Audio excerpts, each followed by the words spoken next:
is up, ladies and gentlemen? We are back. We are live. It is the Freight Coach Podcast, the top podcast in transportation, coming to you guys every single weekday, 8:30 a.m. Pacific, 10:30 Central, to break down some industry headlines. But most importantly, you guys provide some actual insight into what you can do with all of this information.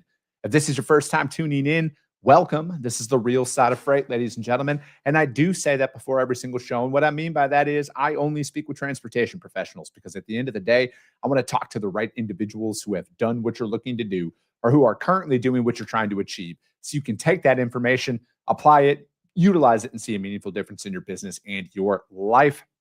Happy Monday, everybody. Solo show today. I am breaking it down. We're going to be doing This Week in Freight, powered by DAT. To lead off the show, you guys, we're going to be doing a little drive-in analysis today. And as always, you guys, if you guys want your lanes broken down live on the show, I need you to submit them to my team, though. podcast@thefreightcoach.com. Again, we don't need anything other than a shipping city, delivery city, and a trailer type, all right? And if you want to round up to the nearest big city to throw, to kind of keep me off of your trail, which again, you guys, I don't really have the time to go out and fucking research all of that stuff. We'll break it down. And again, you guys, I'm trying to help you guys understand how markets actually work, and how some of these, there's just so many data points that are out there. And I want to help you guys understand how I personally assess markets, lanes, and everything else, and then provide pricing to my customers. Because no matter what, you guys, whether there's a 10,000% tender rejection rate, or, whatever happens out there, we got to find a solution. And there's a lot more stability out there, at least from my seat, right? But again, take that for what it's worth. I just actually move freight. There's a lot more stability out there in the market than some people want to make you believe. And we're here to keep it as real as possible out there, you guys. So today, this lane, I chose this one because I've literally moved this lane probably 5,000 times in my career. It's one of the lanes that I started off doing a lot of food and bev on early on in my career. And I swear at one point we were moving more freight on this specific lane than probably any other provider in the country at that time. But it is from Ontario, California to Seattle, Washington. And this lane, the drivers out there and the carriers are not going to like this one at all, because this is essentially what it was 10 years ago when we were moving this freight. And that, I know that never makes anybody happy to hear that stuff, but it really hasn't moved. Okay. And the seasonality of it. All right. I want you guys to pay attention to this, because this lane, although the graph shows some pretty decent spikes out there, it's pretty much doing the exact same thing. If we look, though, from last February to this February, we're looking at $150 increase overall out there. And, again, you can tie a lot of that stuff into a lot of the real things that are going on in regards to the CDLs and everything else. Then the FMCSA really taking a mark on this. So again, there's an indication now of a little bit less capacity out there in the market that could be driving that rate up there. But I look at this overall, and this lane is the epitome of stability. All right. And again, this is a power lane of power lanes. There is so much capacity that runs between LA and Seattle. And this one is, I would say, back in the day when we were doing this between 2011 and 2016, it was maybe $2,800 to about $3,200 is what we were paying back then. And again, I know the cost of everything has gone up, so I get that from a carrier's perspective. But again, if we're out there looking for that stability aspect of it, this lane is about as stable as you're going to get. And this lane has legitimately performs the exact same way every single year. And this is the last 12 months of this. So it's if I'm going out there, again, I'm not going to tell you guys what to quote your customers, but I would assume it's going to be very similar to what you're seeing right here on what you're paying. And your quote to them is not going to be much higher than this overall, because there's just so much competition that's out there. But again, capacity is everything. And I would probably assume that, just like back in the day, if this load had to pick up on Thursday for Monday or Friday for Monday, the rate is going to be a little bit higher out there, because again, that extra day adds to the price. But one of those things I always like to do, especially on a high volume lane, if I'm going into an RFP or anything like that, I look at the inverse. All right. I look at the outbound Seattle going down to Ontario. And again, this lane is very low. All right. If you're looking at it overall from a price perspective, This lane has not changed at all in the entirety of my career. So, but it's like, again, there's a lot more stability that's out there, and you got to take the good with the bad. Okay. You are going to come into times and pockets in any market where capacity is going to be a little bit tighter. All right. Maybe you had a fall off and last minute, you're going to have to pay more to service the customer. But I think ultimately, you guys, you have to look at this from this perspective. These lanes don't change as much as people want, right? Like I said, I did this lane 5,000 times minimum. I'm not over exaggerating this, you guys. We had a very high volume shippers, beverages, some red can beverages out there that we moved a lot of freight on this lane. And the market, if I'm looking at it from the 12-month cycle here, which again, this is the clear indicator from the historical breakdown that I'm seeing, is extremely similar to the price increases that we saw out there and everything else. So again, look for the stability markers. That's what I want you guys to focus in on as you're going out and quoting your customers, because that's what we need to find. It doesn't matter where tender rejections are. It doesn't matter if it's a holiday weekend. We got to find solutions for them. And you can't take a tight capacity weekend or something like that, or a holiday, and then try and go in there and reject tenders and everything else. Because trust me, if you're rejecting that tender because you don't want to take a loss on a load for whatever reason, it's going to end up on somebody who thinks like me in my desk. And I'm going to take that freight. I'm going to break even. I'm going to lose a little bit of money. And then eventually your customer's going to forget about you, because there's people out there who will service accounts at all costs. And if you're looking at this, you guys, this lane doesn't change. There's stability written all over it. You got to go out there and find it. Find those carriers that are moving this lane out of Ontario to Seattle. Trust me, there's about 1 million of them that are out there, and you find them, and then you find out what they need. All right. You want to get to them, get them the consistent rate that they're looking for overall. And then you can provide that exact same service to your customers. All right. How do I know this? I actually move freight every single day. And I've been doing this for a very long time, you guys. The market is the market at the end of the day. And you got to find those markers that are going to keep your customers coming back to you, as opposed to the 20-some thousand other freight brokers that are currently in the market pining for your customer's business. Because I know I am, right? I think in Kara Smith Brown's book, The Revenue Engine, you guys, she says it best. Your best customer is somebody else's top prospect. And trust me, somebody is calling them at all times. Service is everything, you guys. Service and communication is everything. You got to find those reasons that make them coming back for you. And trust me when I say this, yes, there's pockets of tightness. There are pockets that rates increase out there, but it is not a long-term thing. And if it is a long-term thing, trust me when I say this, customers will understand it, because they're going to hear it from a lot of people, and they're going to go out there and rebid their freight if they need to happen.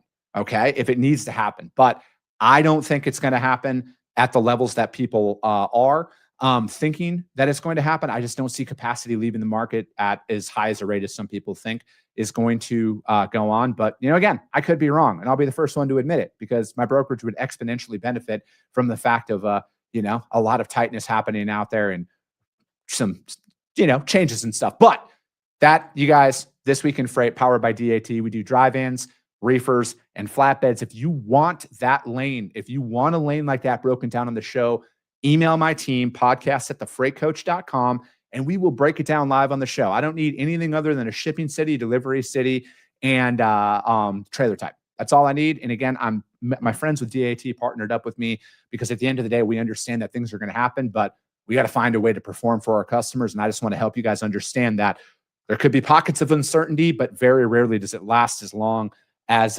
individuals think out there. But let's dive into some articles here, you guys. And as always, any links to the articles, we will update that into the show notes on iTunes and Spotify, because ultimately, you guys, this is just my literal opinion on how I see things.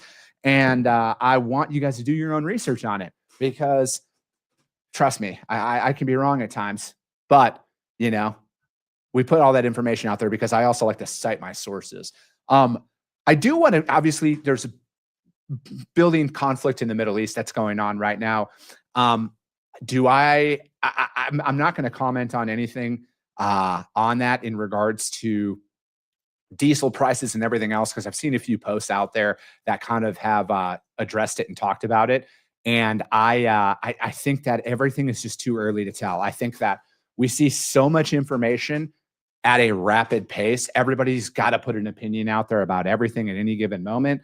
I do not think that I will say this. If you just go back a couple of months ago when they, captured Maduro and took over their oil, I think we're good for that, right? If I would assume that was probably a calculated move that kind of led into this. But again, I'm not a geopolitical expert out there, and I'm not going to sit here and try and say what's right and what's wrong. I vote for people to do that for us on our behalf, and we'll see what happens. But again, it's been like 48 hours. So I think a lot of people need to wait for a lot more information to trickle down the pipeline before there's any definitive responses on what is going to actually happen out there. But let's jump into these articles, you guys. First article we are going to break down is from freightwaves.com. The FMCSA spotlights trucking's multi-million-dollar insurance gap. The FMCSA has released a critical report sounding the alarm on widening financial abyss in the trucking industry, the insurance gap. For over 40 years, the federal minimum liability requirement for interstate motor carriers has been stagnant at $750,000. However, the reality is, hold on, there we go. The reality is that nuclear verdicts, juries awarding awards exceeding $10 million has become a standard risk. The FMCSA spotlight indicates that there's a vast majority of small to mid-sized carriers that are effectively underinsured. By highlighting this gap, the FMCSA is signaling to Congress and the industry that a mandatory increase in federal minimums is inevitable. For brokers, this creates a negligent selection minefield.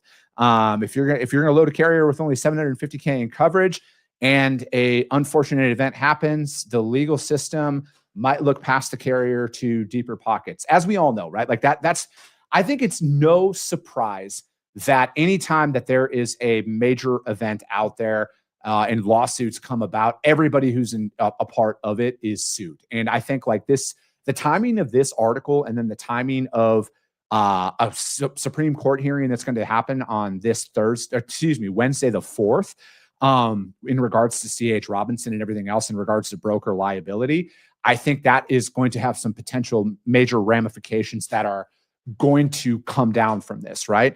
And I again, pay attention to that. I have our friend Matt Leffler coming down the show on Friday. He is going to help me break down some of the reports and information that comes out about that. Because again, I like having actual lawyers come on to talk about cases and not like opinions on stuff, because, I also like to help bring a lot of great information out there. But let's go in. So like the 1980 is like a big year for the trucking industry. Obviously deregulation happened around that time. And then in this one, back in 1980, when this insurance requirement came in, that was like a massive amount of money, right? And if you look at that though, like through inflation and everything else, like that's essentially like $2 million today. And I think like back in the day, that was ample coverage and everything else that comes along.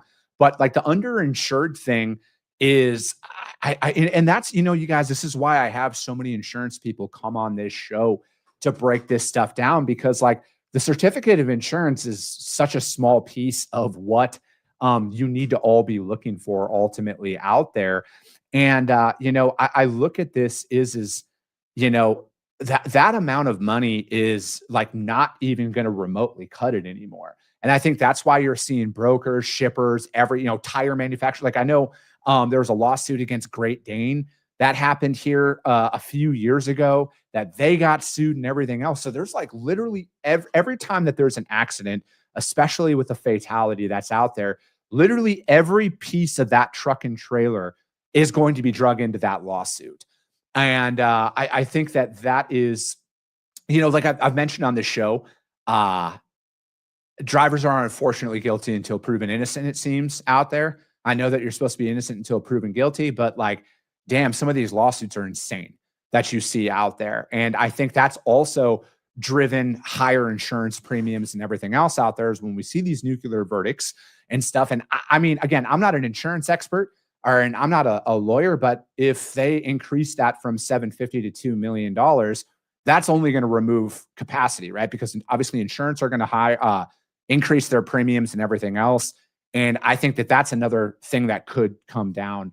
But I look at it is a lot of people think that being FMCSA compliant means being safe, and I think that you know it's working with professionals in these situations, and especially if this comes down and you own a fleet.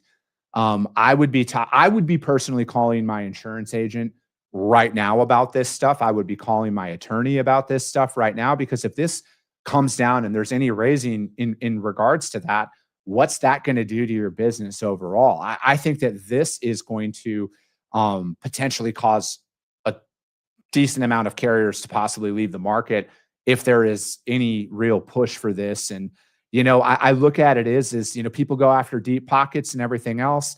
And I think that if minimums jump up, I think the premiums alone are going to put a lot of people out of business. I think trucking operates at razor thin margins, especially on the asset side of things. And any more increases to insurance, I think, is going to be a true death sentence to a lot of small owner operators and everything else. Not everybody, right? Like, I don't want to make any blanket statements or fear monger, but like, I look at that as like, this is the compliance hammer of like the financial side of the business, right? Because costs going up, you can only sustain it for so long, right? Like, I look at it here inside of my business, and my insurance went up.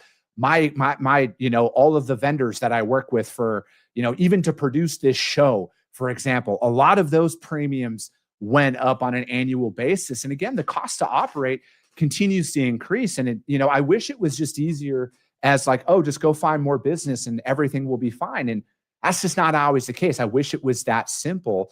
I just look at it is if there's an even continuing rise out there, even if it's not going to put them out of business, how much does that drive a business owner to just say, it's just not worth it. It's not worth going through all this headache, all of this risk, all of this liability just to make pennies on the dollar.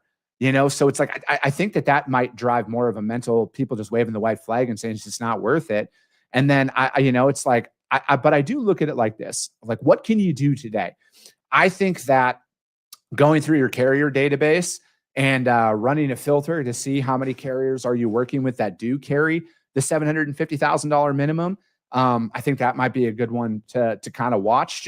I would just pay attention to this a lot, you guys, because it could potentially be a very big deal if this continues to come down. And again, I look at it as a lot of our industry is getting a ton of attention right now. And I think that there's going to probably be some more legislative changes that come down the pipeline here. But I would check that article out, you guys. Freightwaves.com.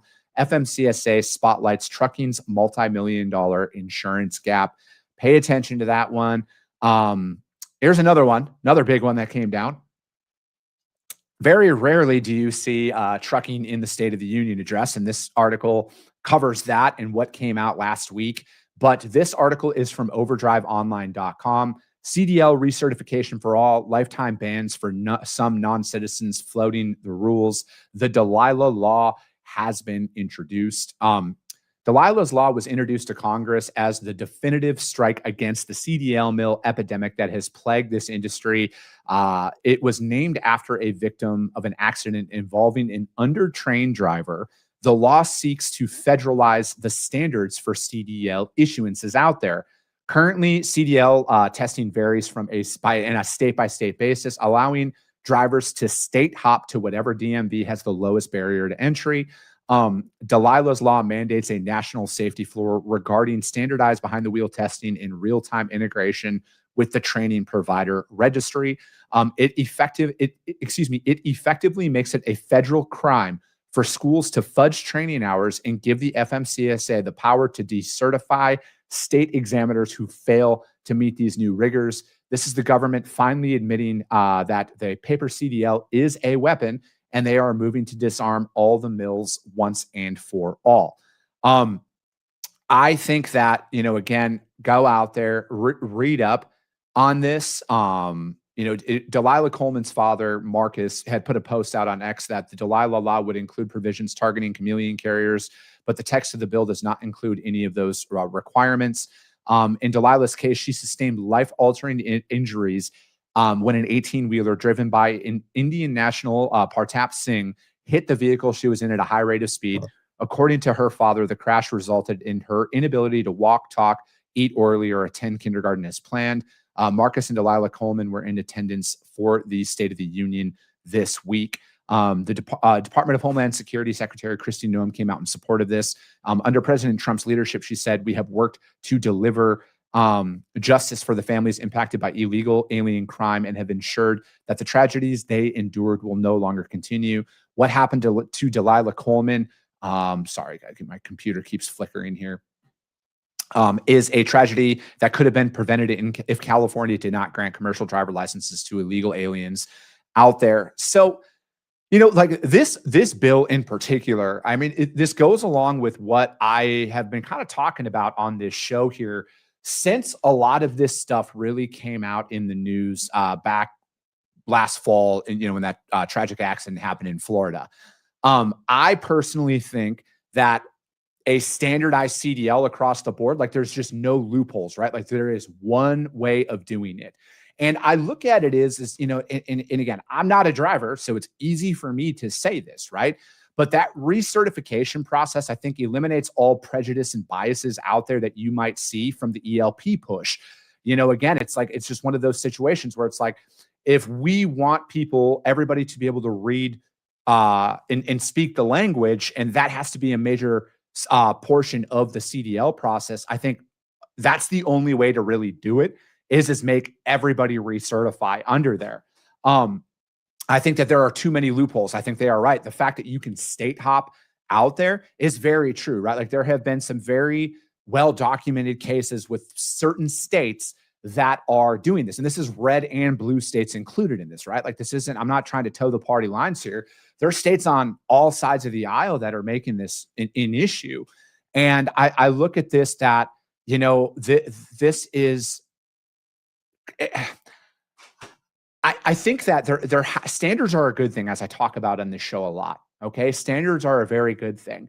And this just removes all of this stuff that makes, which I think, to kind of tie into the last article, I think this also leads to higher insurance premiums and everything else. Because again, I know that if we're looking at overall accident numbers and stuff like that, those have been very well documented and publicized. But I look at this is changing the way to where there's like a set federal skills, for CDL issuances out there. And then again, like having it just the CDL test in English, I think is a very important portion of this as well. If we're going to continue to push ELP, like I don't think that you can push ELP and then also have states be able to issue CDL tests in a foreign language, right? Like I think if the main thing from the FMCSA is to be able to have all drivers pass an ELP test, read and speak English, then the CDL test should be in English, and all of that should be done. I just look at this is that this bill, it could do a lot of good for the industry. Could it affect capacity in the short term? I mean, maybe, right? Like I think we can all agree that we don't want any we don't want anybody operating a semi 80,000 pound speeding bullet going down the road that potentially didn't get the exact same training out there, right? Like I don't want to fly on any airline where it's like, oh, hey, our pilots are only trained at 50% as these other airlines. I'm not going to touch that shit. And I don't think any one of you would want to be a part of that either, right? But again, I only speak for Chris Jolly. I think this law is great. I think what this law intends to do is great. And I hope it becomes a thing. I hope that there is one way of doing things across the board. If you're going to participate in interstate commerce, in interstate transit, you need to be held to the exact same standards. And I think that this is a good thing for the industry overall. That article is from Overdrive Online, Dalilah's Law introduced to Congress to reform CDL issuances. So check that one out. Last article we are going to break down is, excuse me here, you guys, ttnews.com, talking about driver recruiters in AI. The trucking industry is moving past the era of chatbots and into the era of agentic AI. While generative AI, like ChatGPT, can write a clever email, agentic AI can actually act and reason. In the world of driver recruiting, these agents are being used to perform deep dive grit vetting. These AI systems can conduct behavioral interviews, cross-reference the driver CDL history with new federal databases, and identify patterns of operational DNA that human recruiters might miss. Instead of a recruiter spending 8 hours a day on the phone with pulse hiring candidates, Agentic AI filters for the top 1% of safe, high alpha performers. This technology is allowing asset-based carriers to scale their fleet quality at the same rate they can scale their truck count. All right. Again, I'm not a truck driver. I know how I would feel if I was getting interviewed by AI to get a job. Like, I don't know, maybe I'm old school. I don't want to talk to AI on the phone at all. All right. I don't want to do it when I call a bank or anything like that, let alone find a job. I could also imagine there's going to be heavy resistance by the driver community. Again, I'm not a driver, but a lot of my family are drivers still to this day. I know their opinions on some of this stuff. I just don't see how this is going to be like a win-win, right? I truly don't. I could see a lot of people resisting this as a whole, just like I could see a lot of brokers who implement AI callers in any capacity not necessarily working out in the long term, right? Because like I just look at it is like I look at just a couple of years down the road. What stops a business from just having a chat bot or an AI bot answer the phone, and it's an AI receptionist, and then you have an AI dialer making calls on your business's behalf, and there's just AI talking to AI the whole time, and then like nothing actually happens. I just look at it is this is just one of those situations where, I mean, could it work? Yeah, everything could work in theory. I just don't know how widely accepted this is going to be by the people who they're trying to recruit, right? And I think like that's one thing that technology might sound great for the role it's designed to help, but like, does it perform or does it create any resistance to the end user? You know, like, is this what your drivers or potential employees want? Are they asking for this? And then does that form any resistance out there? You know, like I think that this causes more resistance than not. I think this could potentially cause a carrier to lose out on qualified or quality driver candidates because they're going to be like, I don't want to do that. I don't want to have that conversation. And they'll just hang up the phone. Right. I don't know. Again, I could be wrong. I just don't see how this is a good thing overall. And this is just based on my experience of working in this industry literally my entire life and knowing the driver community. You know, I'm not going to say the best, but like pretty well. I've got a lot of experience on that side, and I just don't see how this works out, right? Like, could it work? Yes, but like, I don't know. It's the same reason why my companies will never have automated dialing in any capacity. When you call my business, when my business reaches out to you, it's going to be a real human being doing it. I just personally think it's going to be a competitive advantage in the next couple of years. And it's going to be your ability to show that you're a real person, because I think that human beings, at the end of the day, you can't change our DNA, and that tribal acceptance that we're all kind of looking for is going to come back. And I think it's going to come back roaring.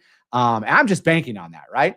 I just don't know. I'm just personally never going to invest in an AI dialer to make calls on behalf of my company or take calls on behalf of my company, because I think in due time, it's going to be a competitive advantage for you to be able to show that you're a real human being. And I don't know. I just feel like that's going to be the way of the future. And it is your ability to walk out there and shake somebody's hand and look them in the eye. Kind of like we were raised to, well, not all of us, but if you went to elementary school in the 90s and graduated in the early 2000s, you remember what the world was like before all of this stuff. And I think that is going to be a massive skill set that will be adopted again here in the near future. But that is going to be it for today, ladies and gentlemen.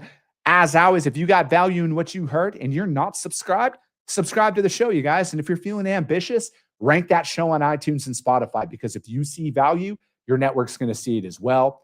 I appreciate you guys. I love you guys, and we'll be talking to you soon. Came back with a bang, window down, yelling out money, anything. Hey, ooh, got the foot on the gas, pedal to the metal when I'm getting to the bank.